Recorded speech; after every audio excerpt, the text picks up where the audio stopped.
the United States and North Korea will not discuss the reduction of U.S. military forces in South Korea at their first-ever summit, planned for June 12 in Singapore, U.S. Defense Secretary Jim Mattis said Saturday. His remarks came amid growing speculation that Washington may consider decreasing the U.S. military presence in South Korea if Pyongyang pledges to achieve complete and verifiable denuclearization. Any discussions about the number of U.S. troops in South Korea are separate from negotiations going on with Pyongyang, Mattis said, adding the issue will not be raised in talks between the U.S.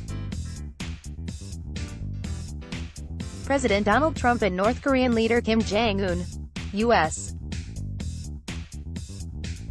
Defense Secretary Jim Mattis, if we can reduce the threat, then of course these kind of issues can come up subsequently between the two sovereign democracies of the United States and South Korea, Mattis said.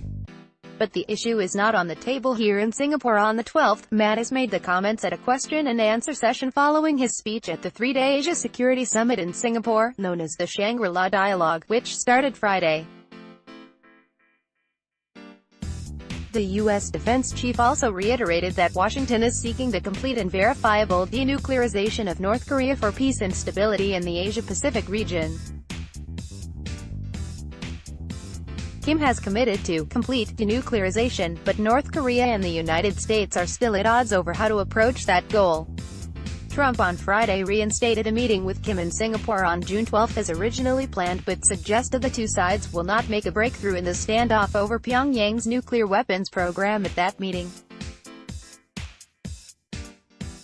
While North Korea has tried to secure concessions from the United States in exchange for vowing to denuclearize in a phased and synchronized manner, Trump has urged Pyongyang to scrap its nuclear program sooner rather than later. We still stand for the verifiable and irreversible denuclearization of all of the peninsula, Mattis said. In a separate speech, Japanese Defense Minister Itsunori Onodera said it is essential to continue putting pressure on North Korea until Pyongyang takes concrete steps to abandon its nuclear weapons and ballistic missile programs. Japan Defense Minister Itsunori Onodera. Trump said Friday that he does not want to use the term maximum pressure on Pyongyang because the two countries are getting along, but Onodera noted, we recognize that pressure will be maintained. After months of saber-rattling and missile and nuclear tests that raised tensions on the Korean peninsula, Kim suddenly extended an olive branch, saying in his New Year's address on Jan. 1 that he would prepare for his country's participation in the Feb 9-25 Pyeongchang Winter Olympics hosted by South Korea. In recent months, Kim has promoted diplomacy by holding talks with South Korean President Moon Jae-in and Chinese President Xi Jinping twice, separately, and he is scheduled to meet with Trump. Japan, however, has warned against North Korea's smile diplomacy, through which Pyongyang is apparently trying to weaken international economic sanctions against it by getting close to South Korea, China and the United States. Onodera said, we should not give rewards to North Korea only because Pyongyang has agreed to hold dialogue. Tokyo will call on Pyongyang to resolve the issues of nuclear weapons, ballistic missiles and North Korea's abductions of Japanese nationals in the 1970s and 1980s, a top priority for Prime Minister Shinzo Abe, Onodera said. Meanwhile, South Korean Defense Minister Song Young-moo, who attended the same session at the Shangri-La Dialogue as Onodera, said progress will not be made without negotiations. At the gathering, defense officials also exchanged views on China's military buildup in the South China Sea, with Mattis calling Beijing's development of weapons systems in the contested water intimidation and coercion.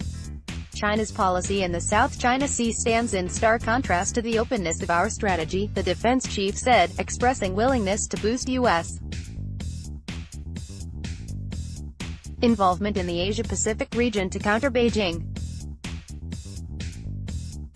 A Chinese delegate to the security dialogue told reporters later Saturday that the United States has hurt China's sovereignty and security interests.